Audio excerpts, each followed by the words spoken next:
I'm Ben Reed, and I practice law in Miami, Florida. You know, a lot's been written about the use of storytelling in jury trials. I believe storytelling can be a great advantage in voir dire, but it's not the usual kind of storytelling where the lawyer tells the story and the jury listens.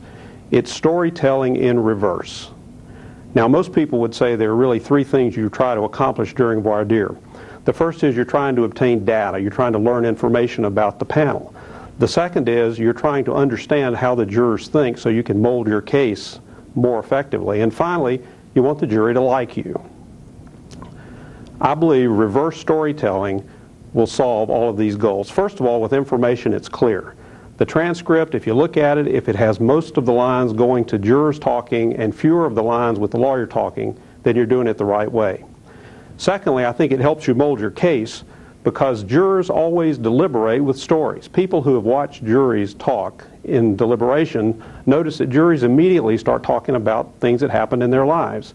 It's much better if you've heard these stories during the voir dire in open court as opposed to the stories being told for the first time when the jury closes that door.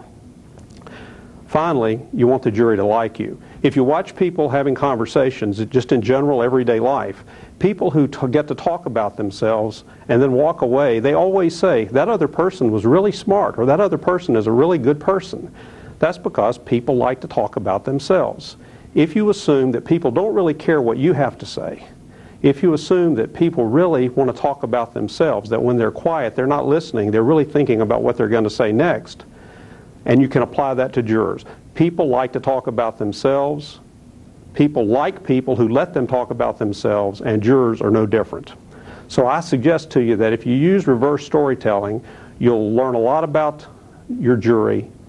You'll learn a lot about how to take your case and make your case work with that jury. And finally, that jury will like you.